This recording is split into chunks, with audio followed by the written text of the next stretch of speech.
नमस्कार दोस्तों, मैं हूं आपका अपना अक्कड़ बक्कड़ राहुल धाकड़ और मैं उम्मीद करता हूं कि आप मैट्राइसिस की सीरीज पूरी फॉलो कर रहे होंगे और आपने जो लिंक में डिस्क्रिप्शन दी है मैथ्स डैडी की ऐप डाउनलोड कर ली होगी ताकि आपको स्टडी मटेरियल भी मिल सके। तो दोस्तों आइए शुरू करते हैं मैट्राइसिस का सबसे important part, multiplication of matrices. रिश्ते में तो हम तुम्हारे बाप है, बाप है, बाप होता है, बाप बाप होता है, बाप बाप होता है। तो दोस्तों आईसीएसई हो या कोई और स्टेट बोर्ड, मल्टीप्लिकेशन का तो श्योर शॉर्ट क्वेश्चन बनता ही बनता है।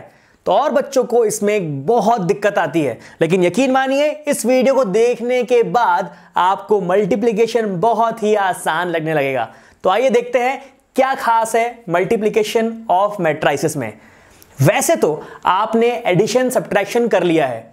एडिशन सब्ट्रैक्शन में रूल क्या था? रूल बेसिक ये था कि भैया दोनों मैट्राइसिस जो ऐड या सब्ट्रैक्ट हो रही हैं उनका ऑर्डर सेम होना चाहिए। लेकिन मल्टीप्लिकेशन में थोड़ा सा चेंज है। क्या चेंज है?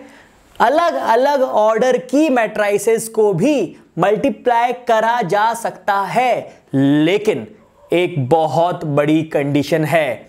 हर दो मैट्राइसिस को मल्टीप्लाई करना पॉसिबल नहीं होता। मल्टीप्लाई तभी होगा जब एक कंडीशन फॉलो की जाएगी। वो कंडीशन क्या है देखिए। सपोज यहां पर आपके पास एक मैट्रिक्स है जिसका ऑर्डर है m क्रॉस n, ठीक है, ऐसा हो सकता है। अब ये दूसरी मैट्रिक्स है आपके पास जिसका ऑर्डर है p क्रॉस q। दोबारा समझाता हूं, यहां पर एक मैट्रिक्स है जिसका ऑर्डर है m क्रॉस n, यहां पर एक मैट्रिक्स है जिसका ऑर्डर है p क्रॉस q। ये पॉसिबल है। अब क्या बेसिक कंडीशन है जिसे हमें देखनी रहती है? आपको पता है ये है आपका number of row m, n है आपके नंबर ऑफ कॉलम और इस पे p है आपके नंबर ऑफ रो और q है नंबर ऑफ कॉलम। आपको सिर्फ ये दो चीज चेक करनी है, मतलब number of column of first matrix और number of row of second matrix. अगर ये दोनों इक्वल हैं तो आपका मल्टीप्लिकेशन एलिजिबिलिटी फॉलो हो जाता है। अगर ये दोनों इक्वल नहीं है तो ये मल्टीप्लाई होने के लिए एलिजिबल नहीं है। मतलब ये चीज आपको समझ में आ गई कि भैया यहां पर अगर 3 क्रॉस 2 है और यहां पे 2 क्रॉस 1 है, तो अगर आपने इन दोनों को सेम देख लिया तो यस ये सारी की सारी कंडीशन फॉलो करता है। वैसे अगर आपने देख लिया 5 क्रॉस 1 और 1 क्रॉस 2 और इसमें आपने 1 और 1 को देख लिया सेम है तो मल्टीप्लिकेशन पॉसिबल है। लेकिन अगर ये दोनों अलग हैं तो मल्टीप्लाई हो ही नहीं सकता। अब मल्टीप्लिकेशन तो पॉसिबल हो गया, लेकिन मल्टीप्लाई करने के बाद जब ये नया कोई ऑर्डर क्या होगा ये डिसाइड कैसे करें ये भी देख लीजिए। आपने n और p का इस्तेमाल देख लिया, पर अभी भी क्या बचा हुआ है m और q, मतलब जो पास वाले हैं n और p, इससे एलिजिबिलिटी क्राइटेरिया क्लियर होता है कि ये एलिजिबल है या नहीं। जब एलिजिबल हो जाएगा तो आपको दूसरी टेंशन रहेगी कि इसका आंसर किस ऑर्डर में आएगा। तो उसके लिए काम आते हैं ये m और q, मतलब number of rose of first matrix and number of column of second matrix. तो ये आपका डिसाइड करते हैं कि भाई आपके आंसर का ऑर्डर क्या होगा, m क्रॉस q। तो this is for answer, right. पास वाले किसके लिए?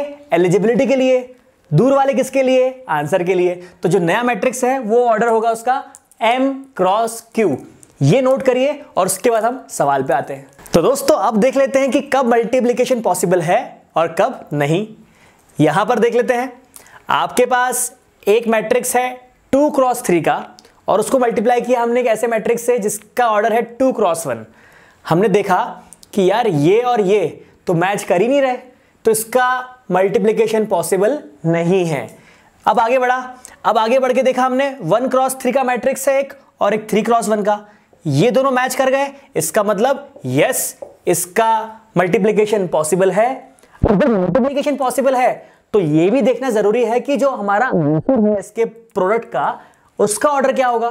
तो जब क्राइटेरिया के लिए हमने 3 और 3 देखा था बराबर है तो 1 और 1 मतलब 1 क्रॉस 1 एक ही एलिमेंट आएगा। 1 क्रॉस 1 से आप ये पता लगा सकते हैं कि प्रोडक्ट का आंसर क्या होगा। अब आगे बढ़ते हैं, यहां देख लीजिए 1 क्रॉस 2, 3 क्रॉस 3। अब 1 क्रॉस 2 है, ये 3 क्रॉस 3 है, तो आपने देखा कि 2 और 3 तो मैच करता ही नहीं है, तो इसका कोई भी मल्टीप्लिकेशन पॉसिबल नहीं है। एग्जाम्पल और ले लेते हैं, अगर आपके पास यहां पर 1 क्रॉस 2 है और उसको आप मल्टीप्लाई कर रहे हैं।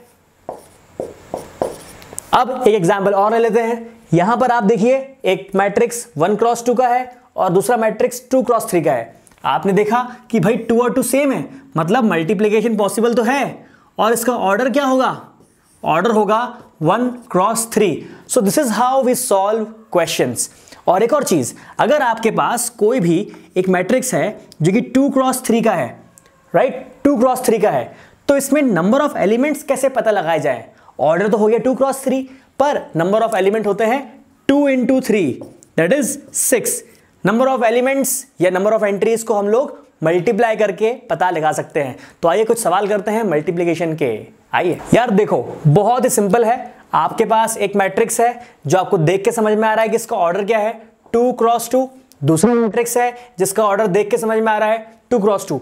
इन दोनों 2 को देख के समझ में आ गया कि भाई यहां पर मल्टीप्लिकेशन पॉसिबल है, और इन दोनों 2 को देखकर समझ में आ गया कि इसके आंसर कुछ 2 क्रॉस 2 के फॉर्म में रहेंगे। अब आपको बहुत ध्यान देने की जरूरत है, क्योंकि हम लोग 2 मैट्रिक्स को मल्टीप्लाई करने वाले हैं। कैसे मल्टीप्लाई करने वाले हैं मैं आपको बहुत ही अच्छे समझाऊंगा।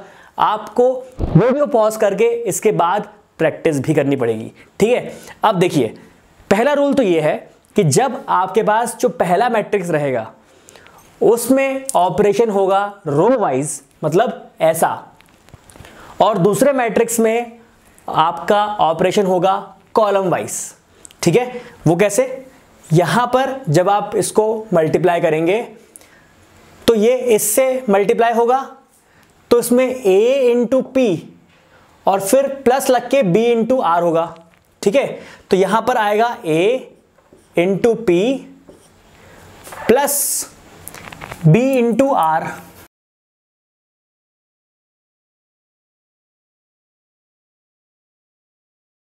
आपको हल्का समझ में आया कि आपको पहला एलिमेंट लाने के लिए इसमें रो वाइज ऑपरेशन करना पड़ेगा और यहां पर कॉलम वाइज ऑपरेशन करना पड़ेगा, ठीक है। अब देखिए,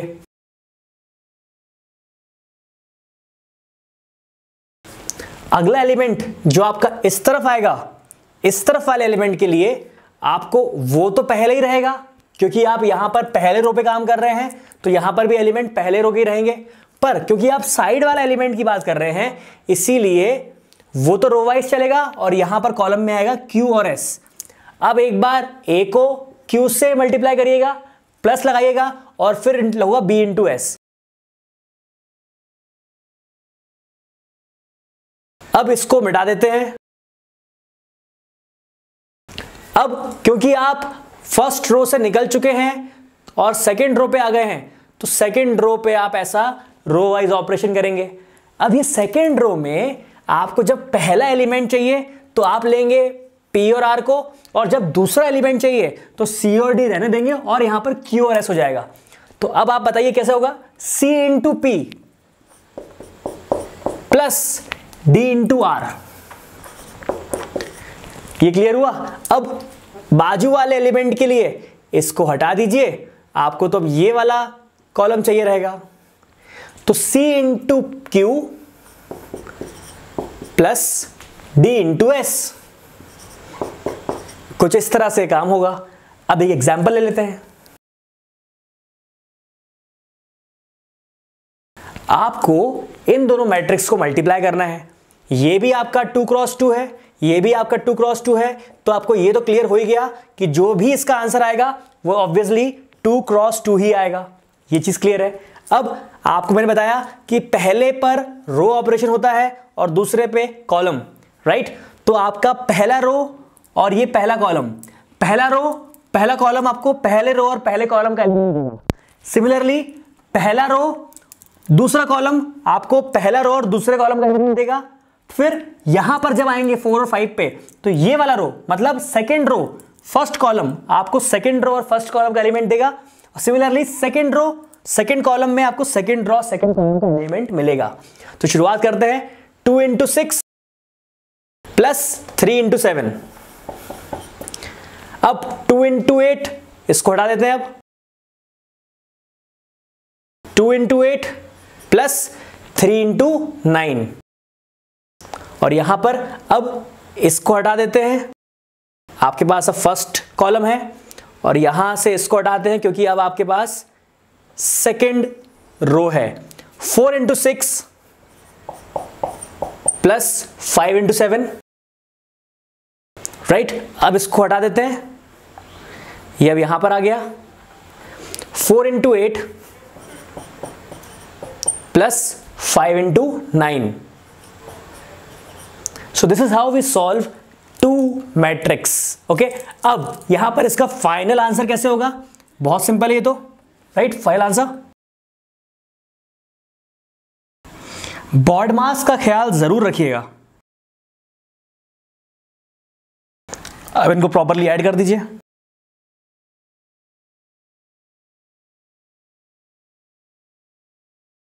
right, so this is your final answer and आपको दिख ही रहा है कि ये 2x2 मैट्रिक्स का है, राइट। तो इस तरह से हम लोग मल्टीप्लाई करते हैं। वीडियो पॉज करिए, एक बार अच्छे से देखिए और उसके बाद खुद सॉल्व करिए। तो मेरे दोस्तों देखो, आप यहां पर आपके पास 2 अलग अलग ऑर्डर के मैट्रिसेस हैं। क्या मल्टीप्लिकेशन पॉसिबल है? पहले ये समझो। जी हां, ये 2 और ये 2 सेम मिल गया आपको, मतलब पॉसिबल तो है। अब दूसरी चीज ये कि आपको ये पता लगाना है कि जो इसका आंसर आएगा वो किस ऑर्डर का होगा। तो वो भी निकल गया 2x1, राइट। तो यहां पर आपको जो भी इसका आंसर मिलने वाला है that will be of order 2x1, right. मतलब इसमें 2 रो रहेंगे और 1 कॉलम, ठीक है। अब शुरुआत करते हैं। 4 मतलब यहां पर काम चलेगा आपका रो वाइज और यहां पर चलेगा आपका कॉलम वाइज। तो 4 इंटू 6 प्लस 2 इंटू 7, ये एक ही एलिमेंट आने वाला है, एक ही कॉलम आएगा ना पूरा, बस एक कॉलम आएगा और 2 रो आएंगे, राइट। अब ये वाला हटा देते हैं। 3 into 6 plus 5 into 7, final answer क्या होगा?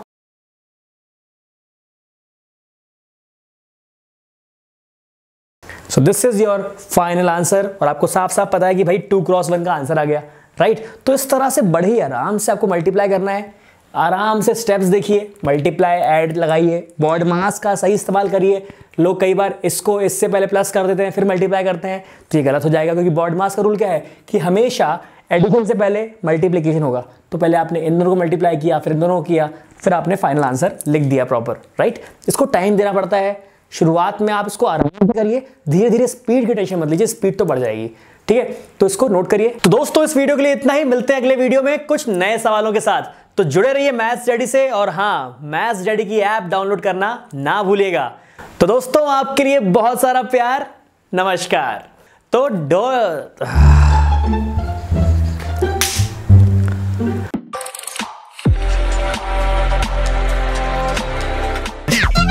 midgets that be fire juggling. Baby, it's just me, cause my mind is struggling. Babes, boyfriend is acting like a clown. You know what's going down every time that we in town. Take a look through the peephole. Yo, everybody's getting geek, bro. Stop the hate and let them neeks know that we turn the club